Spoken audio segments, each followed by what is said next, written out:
Sardar Mohammad Qayyum Khan is the leader, a long-term leader. He's been president, currently prime minister of the area known as Azad Jammu and Kashmir.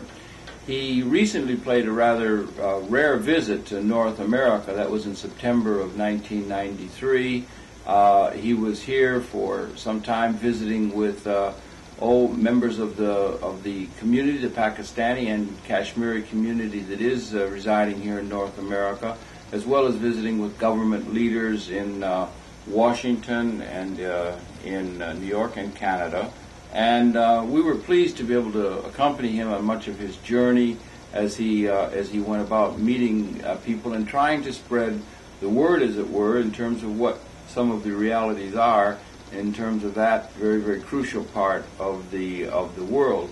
The Kashmir issue, as it comes to be known, is a very delicate one, and it's a very crucial area of the world, and it's not nearly well enough understood by the American people. The Jammu and Kashmir, Azad Jammu and Kashmir, Azad means free, and is seen by the Pakistani peoples as that part of the disputed territory of Kashmir that has been divided since 1947, when the subcontinent was divided and the British left, and by the rules that were set up, it was to be divided according to the desires of the people themselves in the various principalities and subdivisions and sections of the country. All of it was decided more or less to everyone's agreement, except the area of Kashmir. It was overwhelmingly Muslim in its population, and yet had been ruled by a Hindu leader, and it was an accession to India on the part of that Indian leader. There was fighting took place. Sardar Khan as a young man, helped lead the freedom fighters and to establish a line on the ground behind which is Jammu and Kashmir. Those sections which are now known as occupied Kashmir by the Pakistani peoples continues to see human rights abuses, as have been documented by international agencies, and he wants to call attention to that, as well as to all of the crucial issues that are involved in this area of the world. Particularly since 1990, there have been a generalized uprising, as it were. The population is overwhelmingly Muslim, and the UN has called in many resolutions that there should be a plebiscite where the people of that area are able to decide. That plebiscite has not been able to be held, has not been held, and the occupying forces in Srinagar and in occupied Kashmir have been under great attack by a great number of human rights organizations and others. The fight diplomatically and on the ground and otherwise has been led by this gentleman, Sardar Khan. We were very pleased to be able to visit with him as he talked to journalists and newspaper people, government leaders and others about the realities of the situation there. And we're happy to have had an interview with him, an extensive interview, on September 6th here in New York, where he's able to talk to the issues as he sees it. He is revered by all of Pakistan, which is got many, many different divisions, of course, within it, politically and otherwise, but have a shared commonality in terms of the crucial question of the Kashmir issue. And at the very core of the Kashmir issue has been the man who has been the leader of the fight for the Kashmiri people and the Muslim people of the Kashmir section, Sardar Khan. The interview is about 50 minutes, and so we're pleased to be able to have that upcoming, and happy to welcome him to the program, and for you to be able to have him share with you his perception. So, without further ado, Sardar Mohammad Qayyum Khan, current Prime Minister of Azad, Jammu and Kashmir. Thank you. Good evening. Good evening and welcome very, very much to Conversations, where I'm pleased to welcome to the program a man that I hope we can help introduce to the American society that ought to be much better understood than I'm afraid he is at present. And that is Sardar Qayyum Khan from the Azad Kashmir and Azad Jammu and Kashmir. He's the Prime Minister of that very unique area. He has a tremendous story to tell, and welcome very, very much to Conversations to New York City and the United States. Thank you. I'm grateful. I wonder if you might, speaking to the general American audience now, I wonder if maybe you could fill us in, as it were, in a primer way, the development of the situation in Kashmir and the movement toward an independence movement of the Kashmir people, this within a broader context of South Asian developments and the development of what had been the British Raj and so forth. But I wonder if you could fill us in on the unique nature of the movement toward independence of Kashmir, which continues to plague us today. Movement of freedom at the moment. Mm-hmm. You see, the word independence has a special political connotation. Mm-hmm. So we prefer to use the word freedom instead of independence, because independence is another aspect of the whole issue. All right. So we go by the freedom movement at the moment, as it is called. Mm-hmm. Mm-hmm. But I thank you very much for taking this time and asking me this question.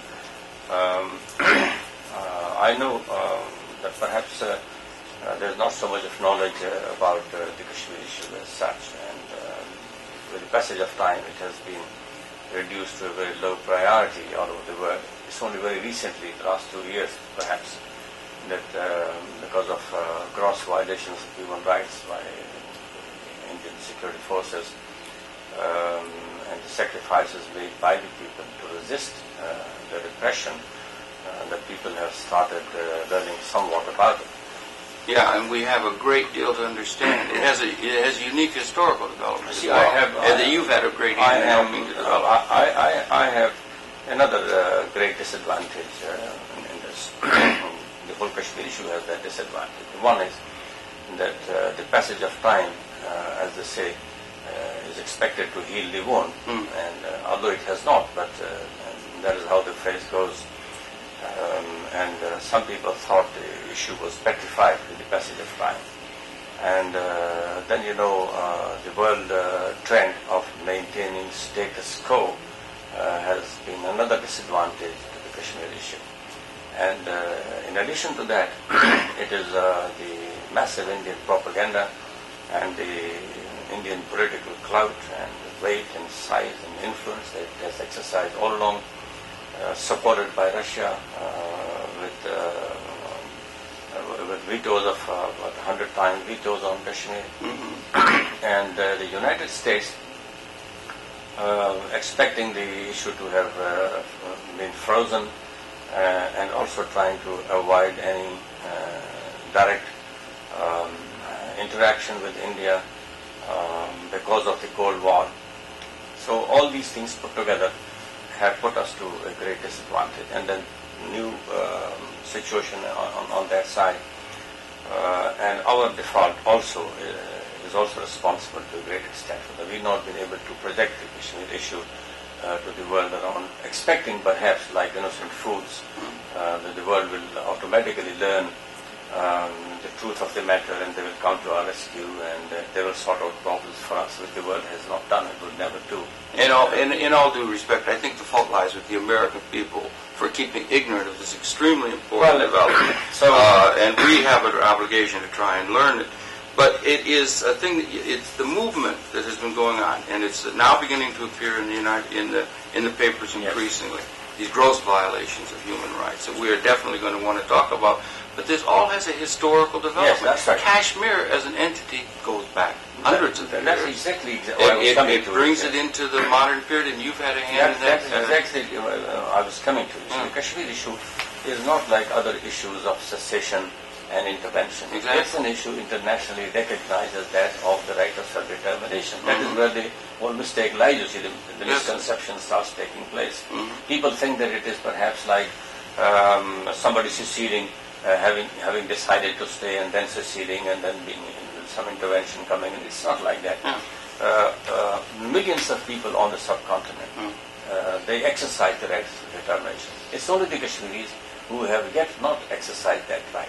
Of all those states. Of all the states, everybody has exercised right of self-determination except the Kashmiris. Now this right accrues from the partition plan number 1, and there's nobody today to change the partition plan. You see, Kashmir is an unfinished agenda of the partition of the subcontinent plan.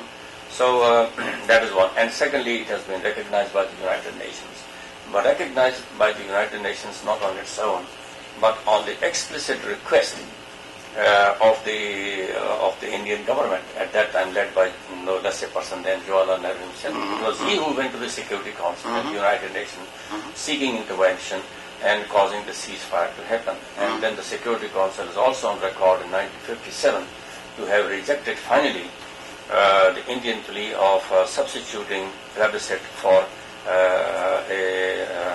an election, assembly election, that's all. Yes, sir. So this is what is not actually understood. Oh, and there's more, if I may. There's not actually well enough understood. If I could, in the name of the ignorant American people, I would also say that there had been a unity of the Indian subcontinent, the Paco-Indian subcontinent, of Hindu and Muslim peoples that were under the British Raj. When I refer to the partition plan, I meant the whole philosophy of why India was partitioned. Right. And the Kashmir issue emanates from the partition plan. Exactly. And this grows out of a rich historical tradition. And in addition to that, India had claimed at one time that state had, through its ruler, exceeded with India.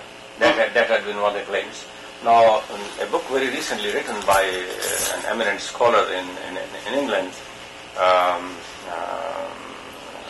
Alistair Lamb, has challenged that document. In fact, that document of accession does not exist today on the face of earth. Really? It is not traceable. It's a very great fraud on history when you look into this. There has been no accession. It was never there. It was never signed. But Indian government pretended and convinced the world that the document had been signed. Although it was a flimsy argument, it did not stand the test of time or the test of the partition plan or the Security Council or the United Nations. It was in contravention of everything. But yet, the document also does not exist. Secondly, India had been relying on its connections with the Soviet Union, support of the Soviet Union, and trying to convince the United States, particularly, that India might go entirely move into the lap of Russia. Therefore, let the mischievous child do whatever she wants to do, is a conniving at it. And then also she took the advantage of Pakistan having associated with the various pacts, international pacts with the United States. And India then turned around and said, because Pakistan has become a part of defense pacts with the United States, therefore the Kashmir issue does not exist. But now there are no defense pacts. Russia has been dilapidated or reduced. But somehow or the other, it is really, one cannot explain why, but the United States continues to lend support to India.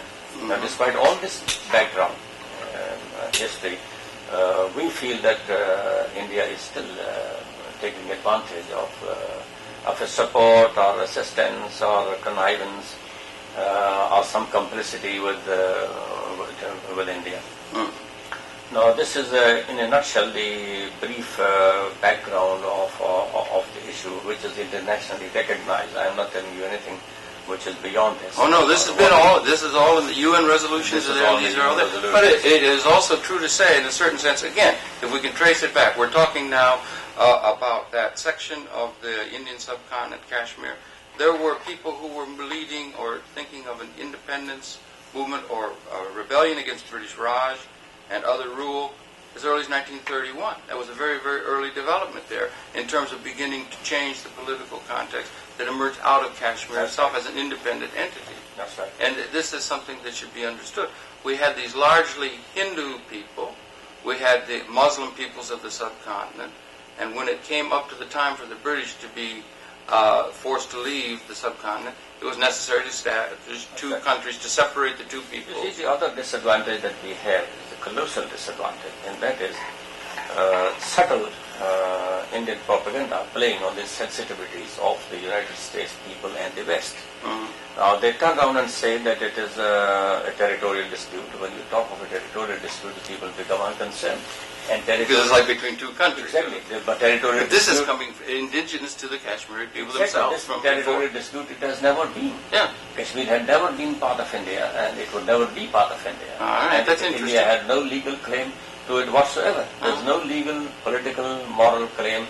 In fact, Indian leadership of that eminence as Jawaharlal Nehru himself, they made unequivocal commitments on it, and they blatantly went back upon them, all of them. They repudiated every commitment. So that is one part of it. Secondly, India has used to its advantage the latest phraseology, playing on the sensitivities, as I said, of dubbing this movement as a fundamentalist movement, for example. That's going to be one we have to deal with. This is what it is. And there has been absolutely no fundamentalism in Kashmir. Kashmiris are the only people who have lived in complete amity with each other over the ages, throughout the ages. For hundreds of years. For hundreds of years. Yes, right. Then they say when the people feel that this is a wrong approach and it's not tenable, then they move on to say that it's a terrorist movement. Oh, yeah. The word terrorism would frighten anybody. We should get a definition. Without even knowing whether it was really real or unreal. Now that has also been, we are grateful to the United States administration for its latest decision not to declare Pakistan as a terrorist state. Now India has tried its best to have it declared terrorist state, but that would put an end to everything. So, but the United States people, as I said, I'm grateful to them.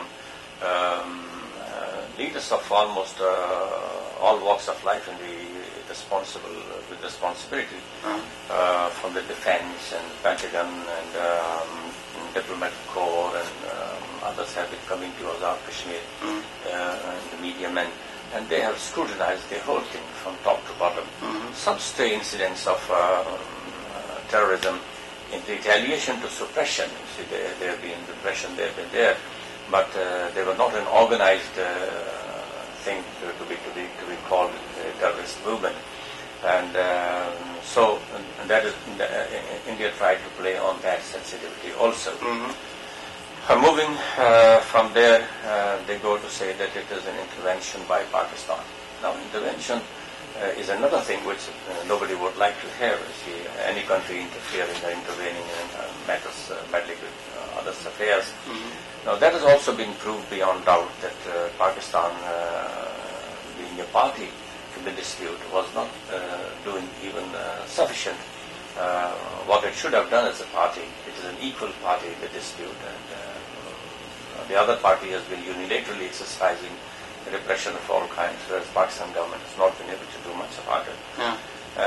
One thing they say, and this has been trumpeted around by Indian propagandists, that Pakistan army has been training people and giving arms and that sort of thing to the freedom fighters, whom they sometimes call freedom fighters, sometimes they're called as terrorists, and sometimes so forth. Now that argument has also been exercised, a lot of exercise has gone into this over the past 2 years, and people have come to know that Pakistan army officers, retired or serving, I do not know exactly, but they were engaged in giving training to Afghan people, you see, under that was within the knowledge of everybody, and of course, the whole world knew about it. And they incidentally made no distinction who they were training. Whether they were training Sudanese or Muslims and non-Muslims, or whether they were training Kashmiris, and the Kashmiris also found a very good opportunity to go and get training, you see, and even get weapons from the Afghanis to go in. Because of the Afghanistan, the war in Afghanistan against the Soviets. Adjacent, and they might be still doing it. So this allegation of Pakistan army training and giving weapons and that sort of thing has also been proved to be not very true. But I've been saying on the other hand that if Pakistan was totally out of it, a country adjacent, it cannot stay out of it because it has a great responsibility to its own defense and security. Of course. But even if it tried to stay out of it, somebody else would step in. And that somebody else, if it ever stepped in, that would make things even worse. And nobody will be able to give any direction to the movement. And the movement is gaining ground as the time goes on. Then they've been playing on sensitivities, as I said, all along, and then they tried to make it a sort of ethnic strife in Kashmir, and they forced some of the non-Muslims to migrate from Kashmir into India and the other part of it.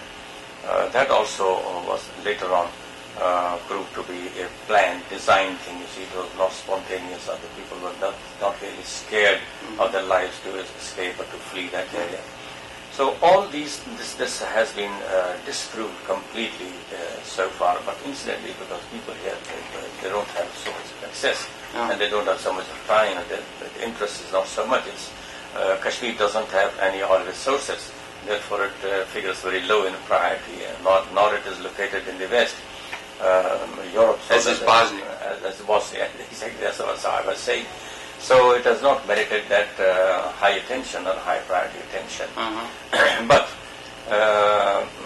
with the passage of time, as I said, it is acquiring such dimensions which would threaten ultimately the security of the whole region. Yes, indeed, the region, and perhaps it reaches out into the broader world. Of course it will. And I'd like to back up a little bit, if you don't mind, in everything, and to bring in some very basic kind of primer thing is that in 1947-48, when the subcontinent and the British left the subcontinent, for some people, believe it or not, will not be aware of the fact that there was the need, and under the leadership of Mr. Jinnah, that they formed the state of Pakistan since 1947, and that the people who were of an essentially Muslim persuasion set up their independent country, and the people who were basically Hindu were set up in India. Yes.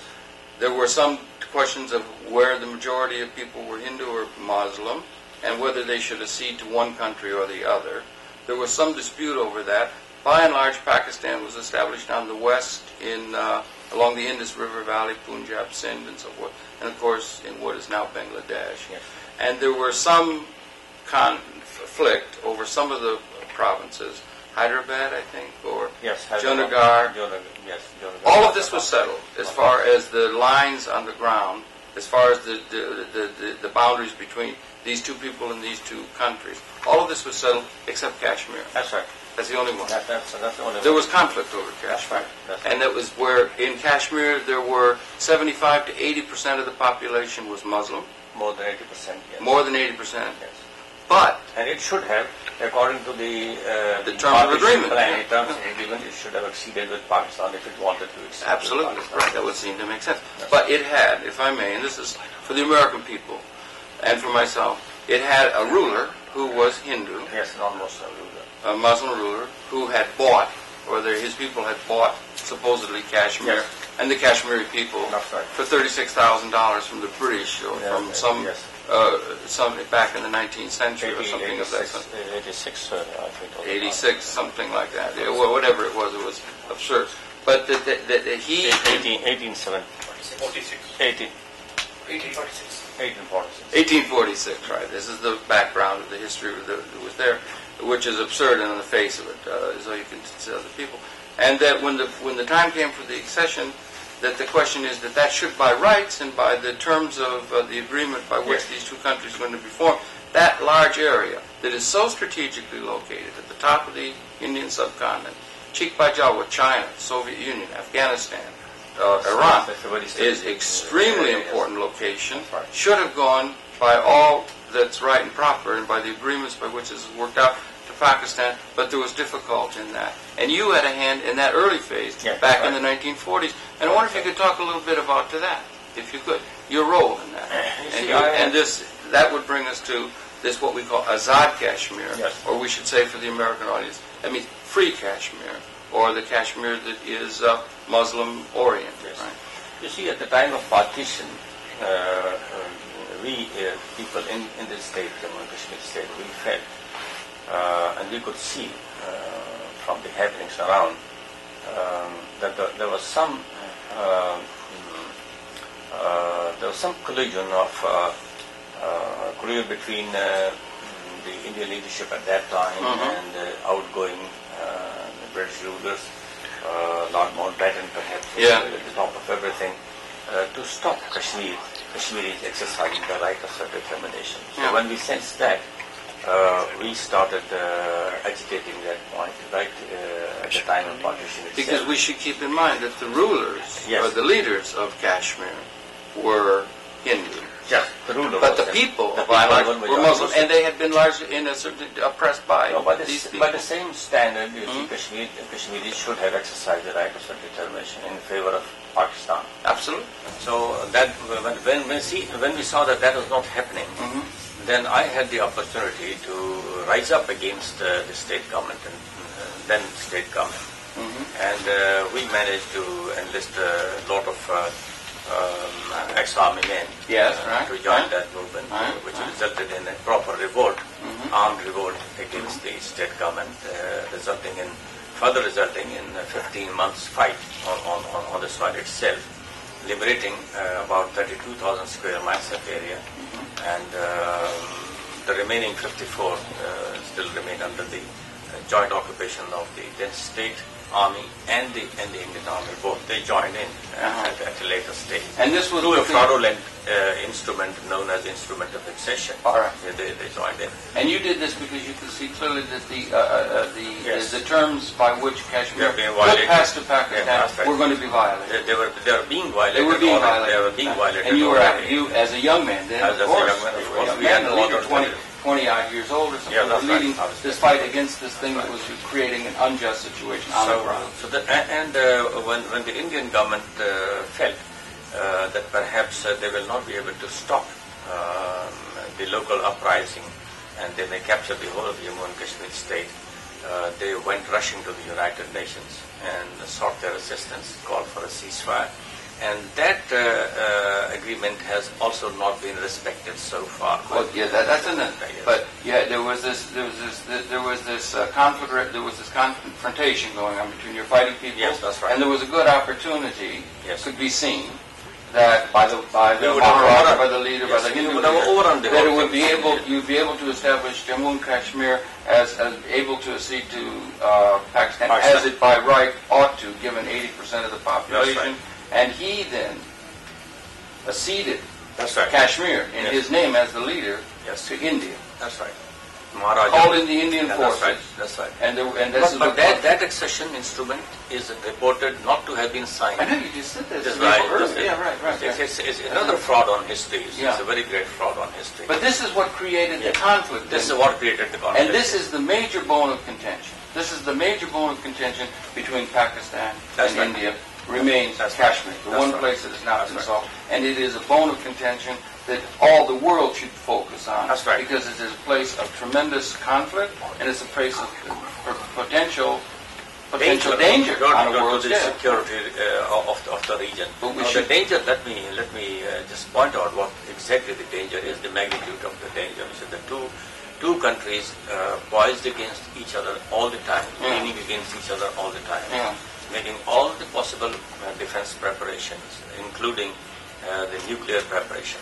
Now, this nuclear problem is another very dangerous thing, Amen. which is not properly understood in the West, in the sense that whatever the quantum of nuclear preparation on both sides, this is known that both countries have acquired nuclear capability.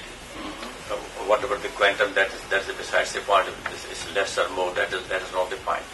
But one thing that I said is being not properly understood is that all nuclear preparations everywhere in the world are based on economic and political considerations.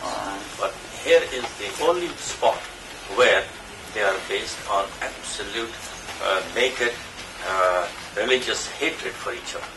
So this makes this changes the whole complexion of the presence of the nuclear capability. And people can go mad about it. And I have said time and again, and I repeat it, that if ever there was any possibility of a nuclear strike anywhere on the face of Earth, it is going to be on the subcontinent.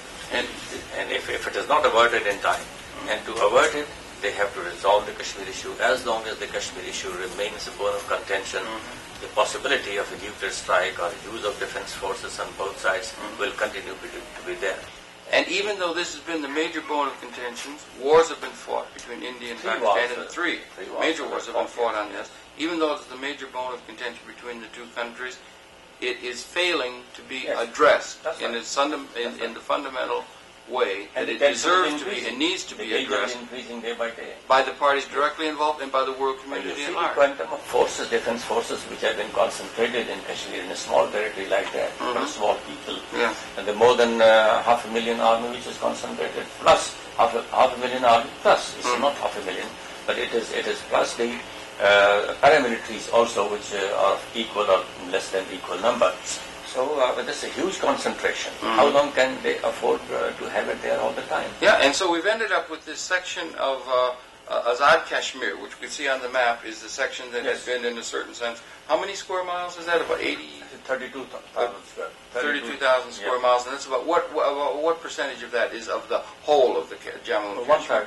About a 1/3, right? And this is on the other side. And it is this zone of which you are Prime Minister, and if I may say so, the principal leader of the peoples of this area, and with respect to the people in Pakistan as well. There is on the other side, including Srinagar and the Valley of Kashmir, is on Indian-occupied Kashmir. That is properly occupied.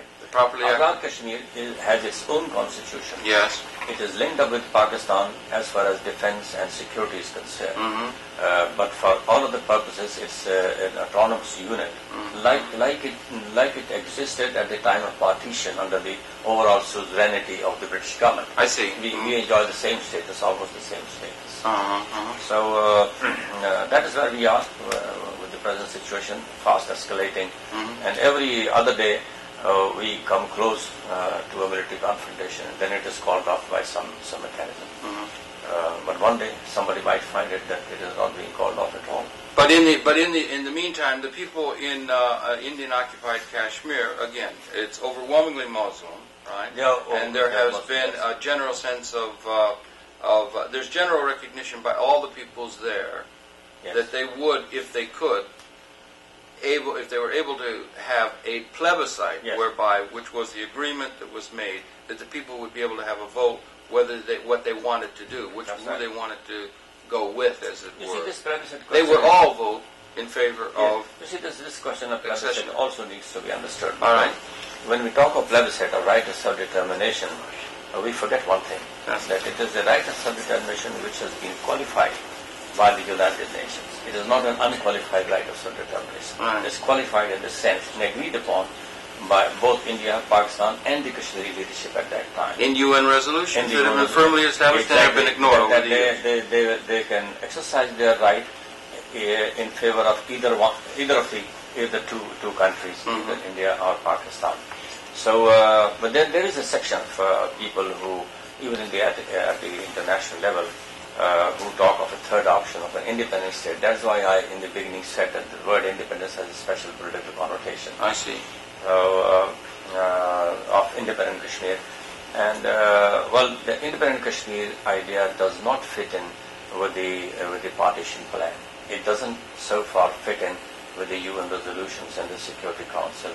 And we have no authority to change either of the two things. Oh, but it would be nice if those resolutions could be honored. Yes, that's exactly what I'm saying. Yes. But they're not allowed to be honored over all these years. And they're trying to alter those resolutions and alter the whole scheme, and then go into opening another Pandora box of altering the whole partition plan, which nobody will be able to do and nobody will accept it. Yes. So the easiest thing to do is to honor and respect the UN CIP resolution. But this has not been done over the years and creates frustration. That's right. That's right. This has not been done, and that is what led the Kashmiris to rise up in revolt against the Kashmiris.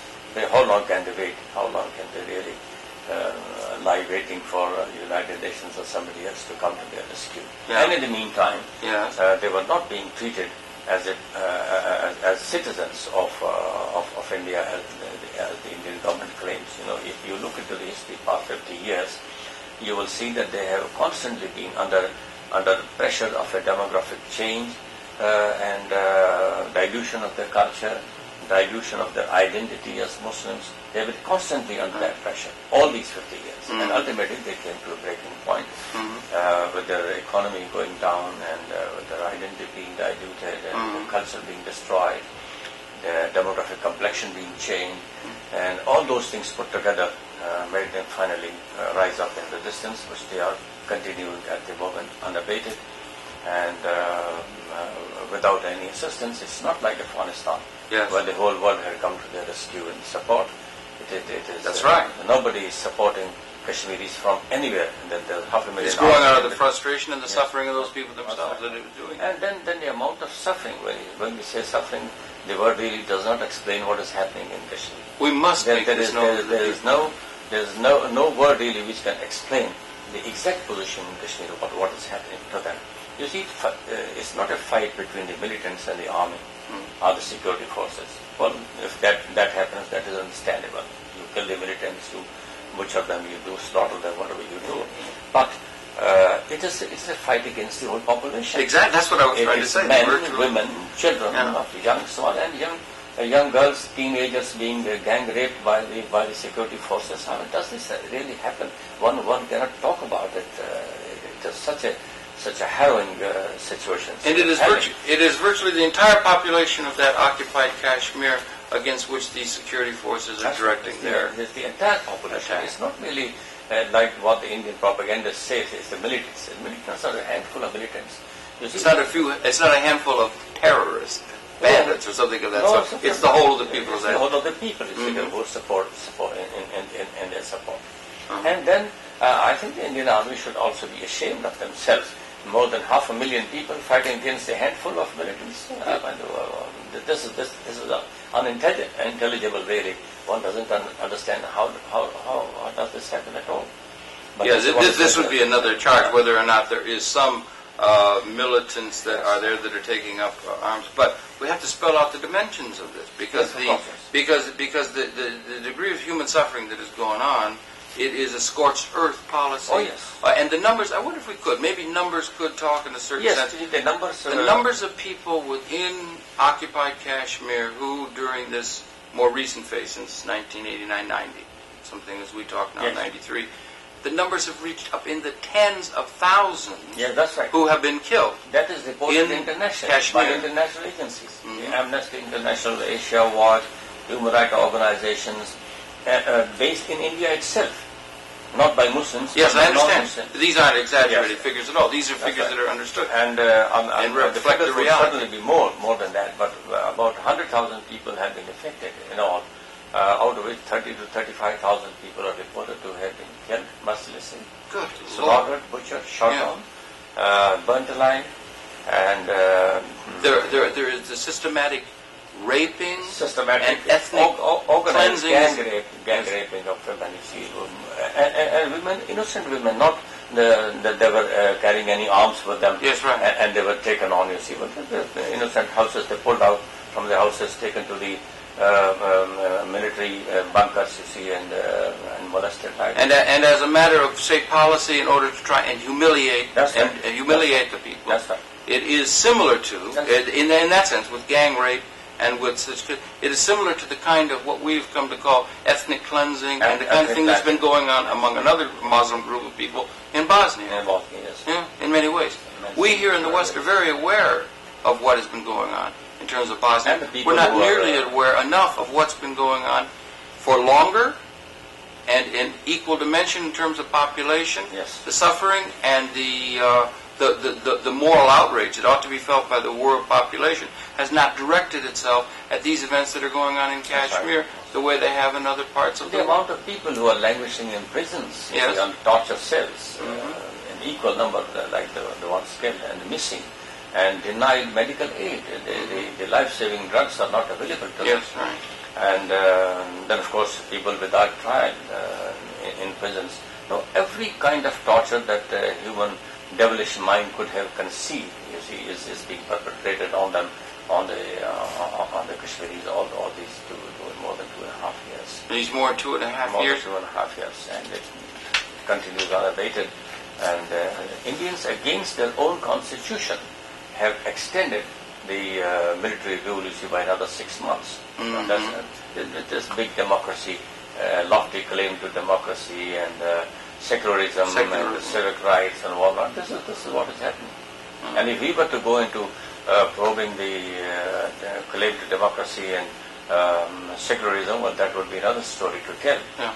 But in Kashmir, of course, they've been very badly exposed, and there's been no democracy in Kashmir, there's no respect for human rights. And there's nothing, it's not really violation, my friend, it is denial of human rights completely. Yeah. Violation is one thing, that you accept the presence of human rights and you violate them, but you have totally denied them human rights. And anybody claiming to exercise anything like human rights, peaceful demand, no, they look at the funeral processions are fired at. Now what are they violating? What are they causing to India? The prayer congregations are fired at. Mosques have been closed and they're denied to the people. So this, there's nothing more that India could have done to finally to resort to a genocide. So genocide is the right term. Genocide. Genocide is the right term here to be using in this, Yes, that's right. in terms of this kind of thing. And yet the resistance and the sense of going on. resistance among the Kashmiri people It's going on. is, Absolutely. despite all the difficulties, Despite all the difficulties. they No continue the support from struggle. outside. The struggle, Yes, it could be called, it's misunderstood in the West, but it could be called, in a certain sense, jihad. Jihad is a much bigger word Well, than jihad is misunderstood. It means the struggle against wickedness. Yeah. It's a struggle for right. Right. For your rights. Right. Any struggle for right is jihad, is termed as jihad in Islam. Yes. But here people get frightened, you see, with the word jihad. So I have not been using that. If I may, sir, we should, in our terminology, we should not, Americans should not just accept the kinds of terms that they throw and lead us around. We should try and understand the meaning of this, because if we want to understand the realities of the world, we would do well to understand the culture and the thinking and the realities of the people who make up this world, rather than putting our stereotypes the word upon jihad them. only Jihad, means it means struggle. sanctity to a struggle, religious sanctity to a struggle. Right. Well, for example, I am here explaining things, this is a part of jihad. Of course. So, This is an educational it's a thing part to of lead struggle. and consciousness Yes. raising The whole and struggle. trying to learn a larger That's right. situation. This is all being done, right? At the same time that there has been, we mentioned it briefly, but we have a whole, if we look at the location of Kashmir, strategically placed between the Hindu and the Muslim world. That's right. Soviet Union. China, Soviet Union. Afghanistan just to the Afghanistan north. just next door. Iran, just chiefed by door, Jal. yes, that's right. All of it. Within an Islamic world. Then we have a broader Islamic world that stretches from Indonesia to Mauritania. That's right. We have Muslims being ethnically cleansed in Bosnia, being forced into a situation where they're being put under tremendous pressure by European peoples. We have Muslims in Kashmir Yes. that are being ruthlessly decimated in what can only be seen in genocidal terms. That's right. The Islamic world ought to be very, very much in unity, it would seem to me, in terms of the struggle and the suffering that so many of their Islamic brothers and community, Ummah, the larger movement of the Islamic community, should be aware of that. And are you beginning to get a sense that there is a justified uprising or a sense of unity among the broader Islamic world about the injustices that are being delivered down upon branches of the Islamic world that can be seen? There are a billion, better than a billion Islamic Yes. people in the world. Yes. They ought to unite in support of those who are being so persecuted at these various parts of the world. I wonder if you could address yourself to the fact that this Kashmir struggle is taking place within a broader Islamic world, and within that context, a broader world that has geopolitical ramifications. Let me make it more specific in reply to what you said. Supposing there was a military confrontation between India and Pakistan, which is brewing up, and all this defense preparation will ultimately lead to some consequences. Yes, indeed. Certainly it's not a peaceful consequence. Mr. Gates went to visit in 1990, Yes. I know, yes. Supposing that happens, now, then the conflict will not be restricted to two armies. It will have much wider impact. It will be a war between the two communities, residing wherever they are, whether on the subcontinent, outside the subcontinent, and around. So that will involve the whole lot of the community in the region, and it may involve the world also. So it will not be restricted only to two countries or two armies or two people, but it will spread out all over the world. To the degree it's already taken place, that is happening. That is happening as you and I talk now. Go ahead. That's exactly what is happening. So it has that implication also, which must not be ignored. It must not be ignored at all. And that there was also the fact that there was this worldwide attention given, as you had indicated earlier, when the Soviet Union had invaded Afghanistan, and there was a worldwide attention to that. Mujahideen and others had gone to fight against the Soviet Union's incursion into Afghanistan, and that Afghanistan is very much part of the context of the geographical and geopolitical context of which we're fighting. Could you address yourself to that? Yes, you see, as I said earlier, the movement in Kashmir is not an isolated movement. It's a movement which has now gradually grown its involvement. And I've been explaining to my friends the other day that if the people from Azad Kashmir alone, for example, they took up to join the movement, which they should have done by now. And we have reports of individuals trickling out here and there, youngsters who are joining the movement. Then it will be a far greater thing than can be conceived at the moment, because there are more than 100,000 youngsters doing nothing in Azad Kashmir alone, and basically martial people, you see, who don't have to be taught fighting. They're fighting by birth. They've learned a great deal of fighting. There's a great number of people in that general region that learned a great deal of fighting in Afghanistan. Now, they will be joined in by the adjoining areas like Punjab and frontier. And once that happens, one is they are reaching to find a place where to go and use their skills. So if that happens, then perhaps no government of Pakistan will be competent to stop this. Any government will be just overrun by the spontaneous action of the people themselves. And then that will, of course, enlarge the whole scope of the battle. Now, just for not settling one small issue, you see, the whole world is being put to that dangerous end, as we see. And it gets worse. It gets worse. The situation gets worse with the passage of time. Yes, it's getting worse every day. It's getting worse every day. The defense preparations are on the increase. The tension is on the increase, and the army sitting on the tip of their toe all the time, confronting each other. How long can they sustain this? And no sign of India withdrawing its troops and stopping the carnage. And the Kashmiris have no way back. They can't roll back their movement. So for what has happened to them, they can just not reconcile or compromise. There's no possibility of any political settlement with the Kashmiris alone within the Indian framework of Indian Constitution. I see, yeah. So therefore something has got to be done before it's too late. What do you see happening? What would you like to see happen? What do you think is within the power of yourselves or your colleagues or your collaborators? Unless India is pressurized in the right way, in a meaningful manner, to sit down and accept that there is a problem which needs to be addressed, and accept that it has to be settled, and it's not a part of the integral part of India, it's not an integral part of anything. It is yet to be determined as to what it is going to be. And if they agree to this, then there can be more than one ways out. You can find many ways out. But unless they agree, there's just no way out. Is there any indication that such an agreement might be able to be forthcoming or not? Well, people have been trying at different levels. In Washington, there was an exercise carried out by the Peace Institute under Mr. Oakley, but it did not yield any results. It became fruitless so far. But despite that fact, there are many people who have undertaken this exercise at the intellectual level, intellectual level. And I've been suggesting, pressing the point myself, that a dialogue between the Kashmiri recognized leadership from both sides of the ceasefire line should be permitted by both India and Pakistan. And it should also be joined in by the representatives from the United States and the UK, both as interested parties, to sit and find a way out as to what to do in order of priority, how to de-escalate tension first, and then how to bring them onto the table and go into that exercise.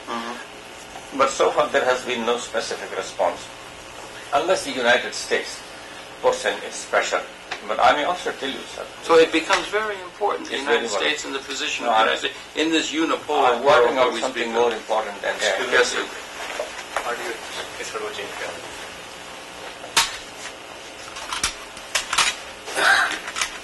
There is another,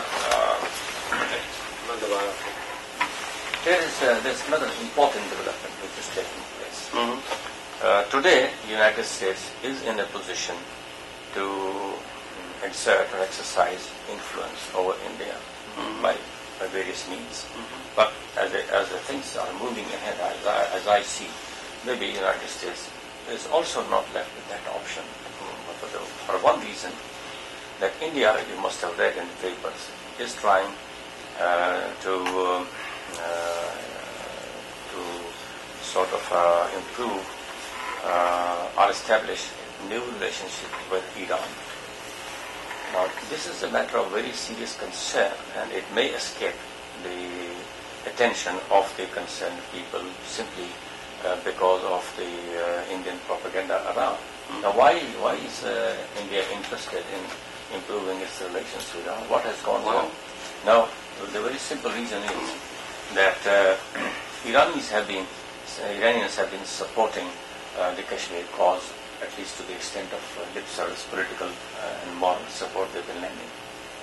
And there's every possibility, because there's a lot of Iranian people in, Iran has been ruling Kashmir, and there's a lot of historical, the linkage between the two. And even otherwise, as a Muslim country, you see, learning what is happening to the Muslims around, they might get interested in the Kashmir movement. Now, in order to stop them doing this, Indian Prime Minister is rushing there. Now, the second point is that India has Iran is maintaining a sort of lifeline with India, the oil supply to India. Now, that can also be questions which sometimes are hampered. Now, in order to get out of these two situations, Indians are trying to make friends with them. What are they going to offer to them? That is going to be very important. What is it that India can offer to Iran? It is export of nuclear technology. And once that happens, now Americans have been worried. We should keep that in mind. Exactly, this is what I'm saying. Once it is done, then it is no use like Presser amendment. You see, when India had made all the preparations, the Presser moved on to fix another date and exempt India. Now, if India is exempted from exporting nuclear technology, if it's not exempted from doing that, nuclear technology is going to go over to Iran. And on one hand, India has been saying that it's a secular country, it's against Islamic fundamentalism. How is it that they find it convenient to make friends with, according to them, a fundamentalist Muslim state, Iran? And it is being connived at by the United States. Either the United States is helpless or it is conniving at it. And both ways it is going to be very wrong. Whether they are helpless is wrong, and if they are conniving at it, they are heading towards disaster in the region. And what is in our real long-term interest is to be able for us to establish realistic contact with the Islamic world, the broader Islamic world. Instead of making enemies out of them and letting India go and exploit that position, why not make friends with them? Absolutely. This is exactly what I'm going to say. Couldn't agree with you more. And this is what ought to be said to the American people, but they haven't. And if there's one area of the world, it seems to me, that where the forces that come together in terms of the importance of the Islamic world strategically, and in terms of the location and the events historically that are developing, that bring a degree of tension or a degree of dialectic tension, it is Kashmir. If there is one area of this world that we must understand if we are to try and understand and relate to the broader Islamic world and concern, it is Kashmir, and we've been woefully lax in doing that as far as the American people are concerned.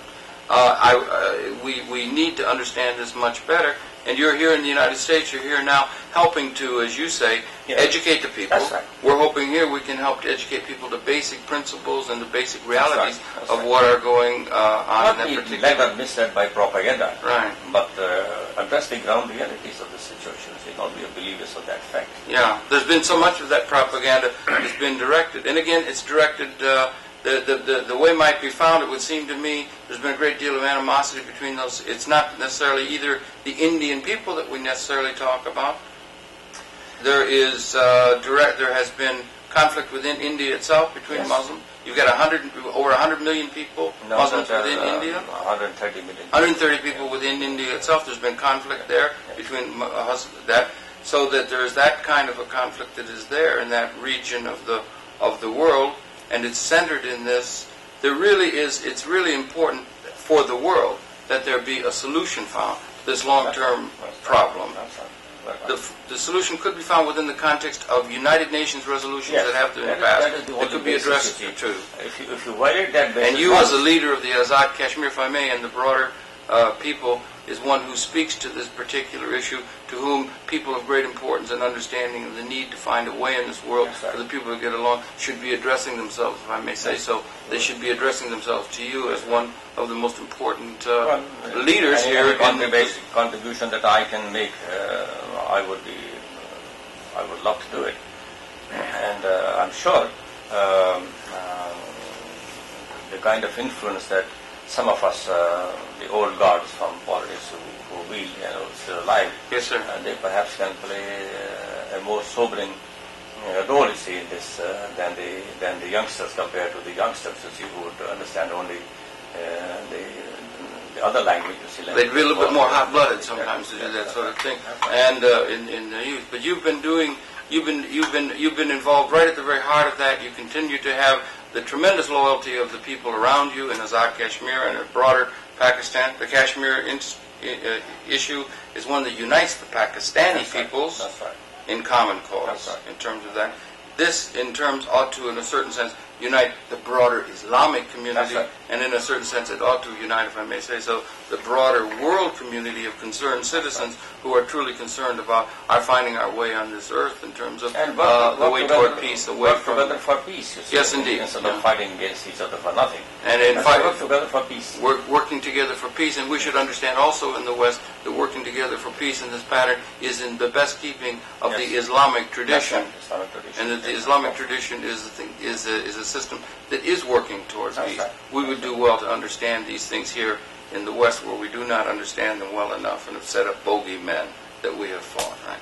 Well, it would seem to me that if there's anyone who can help elucidate this situation and put it within a world context, has fought on the front lines of both intellectually and in a physical sense to bring this just cause to that part of the world and to help spread it around the world, has been yourself. And I just want to thank you very much. Thank you very much. Very much for participating here in conversations. I remind you, it's been your pleasure to have the perceptions of Sardar Mohammad Qayyum Khan. He is Prime Minister. Full name, yes. Yes, that's the full name, and we will be putting that up so people can do it and how they can be in touch with you and your associates. And he's the Prime Minister of Azad Jammu and Kashmir, an extremely important area that we've been happy to have been able to bring attention of the viewing audience to. We here on Conversations invite you to tune in. We'll be coming back again next week. Once again, Prime Minister, welcome very, very much to New York City. And I thank you very much for having participated in tonight's program. Good night. We'll see you next week. Good night.